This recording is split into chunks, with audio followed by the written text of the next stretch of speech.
In the dusty plains of Montana, where the sun hung low like a weary traveler and the wind whispered secrets through the tall grass, lived a cowboy named Jack Harlan. He was a man forged by hardship, his face etched with lines from years under the relentless sky, his hands calloused from roping steers and mending fences. At 45, Jack had seen his share of loss, his wife taken by fever a decade ago, his son lost to the call of the city lights, leaving him alone on his sprawling ranch, the Double Bar H. The ranch was his life, his prison, a vast expanse of cattle and solitude that stretched as far as the eye could see.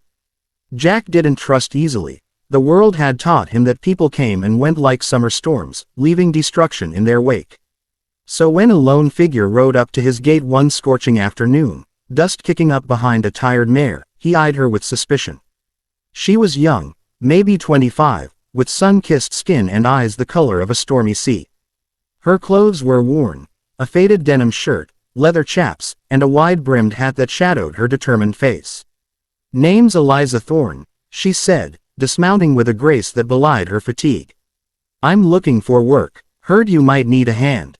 Jack leaned against the fence post, chewing on a piece of straw, his rifle resting casually against his hip. "Ain't no place for a woman out here, miss. Ranch work's brutal. Go back to town, find yourself a sewing circle or something." Eliza didn't flinch. "I've wrangled cattle from Texas to Wyoming. I can ride, rope, and mend better than most men you've got. Give me a chance, and I'll prove it." There was a fire in her voice, a desperation masked by steel. Jack studied her, noting the way her hands trembled slightly, not from fear, but from exhaustion. Against his better judgment, he nodded. "1 week. You slack, you're gone." And so began a partnership that would unravel the threads of Jack's hardened heart. Eliza threw herself into the work with a fervor that surprised even him. From dawn till dusk, she was out there, herding the cattle through the valleys, fixing broken barbed wire under the blistering sun, and even breaking a wild stallion that had thrown 2 of his best hands. She didn't complain, didn't ask for special treatment.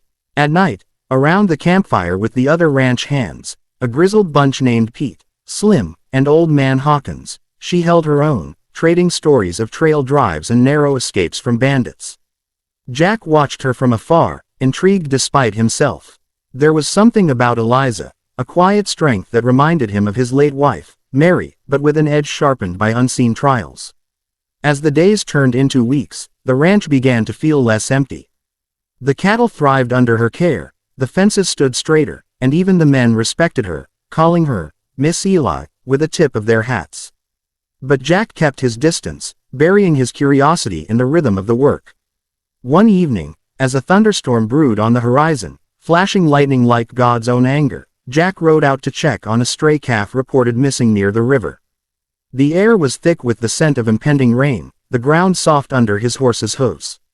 He found the calf tangled in some brush, but as he dismounted to free it, he heard a splash from the riverbank. Peering through the gathering dusk, he saw Eliza, knee-deep in the water, her shirt soaked and clinging to her frame. She was bathing, he realized, seeking a moment of privacy in the wild. He turned to leave, respecting her solitude, but then he saw it, something that froze him in place, changing everything he thought he knew. On her back, as she twisted to rinse her hair, was a map. Not just any map, but one etched into her skin, an intricate tattoo of lines, symbols, and coordinates that glowed faintly in the fading light. It wasn't a scar from a whip or a brand from a rustler. It was deliberate, ancient-looking, like something from a forgotten legend. Rivers curved like veins, mountains rose in jagged peaks, and at the center, a marking that looked suspiciously like a treasure trove. X marks the spot, as the old tales went. Jack's breath caught. He'd heard whispers in saloons about lost gold from the gold rush era, maps hidden by outlaws or native shamans, but never had he seen one in the flesh. Eliza, sensing eyes on her, spun around, her face paling as she yanked her shirt back on. "What are you doing here?" she demanded, wading out of the water, her voice a mix of fury and fear. Jack stepped forward, his mind racing. "What is that on your back? Don't lie to me, girl. I've seen maps before, but not like that." She hesitated, then sighed, the weight of her secret pressing down. "It's a curse, more than a blessing. My father was a prospector, found an old Spanish mine in the Rockies. He tattooed the map on me when I was a child, said it was safer than paper. Bandits killed him for it, but they never knew where the real map was. I've been running ever since, taking work where I can, staying ahead of those who hunt it." Jack's world tilted. All his life, he'd chased stability, not fortune, content with his ranch. But now, seeing that map, he felt a spark ignite, a chance for something more, a life beyond loneliness. "Why tell me?" he asked. "Because you gave me work when no one else would. And maybe I need help." That night, under the storm's roar, they talked by the fire in his cabin. Eliza shared her story. Orphaned young, raised on the run, learning to survive in a man's world. The map led to a vein of gold worth millions, but guarded by treacherous terrain and perhaps even spirits, if the legends held. Jack, in turn, opened up about his losses, the emptiness that had consumed him. For the first time in years, he felt alive, purpose flooding back like rain on parched earth. They decided to pursue it together, not just for the gold, but for the adventure, the bond forming between them. The journey began at dawn.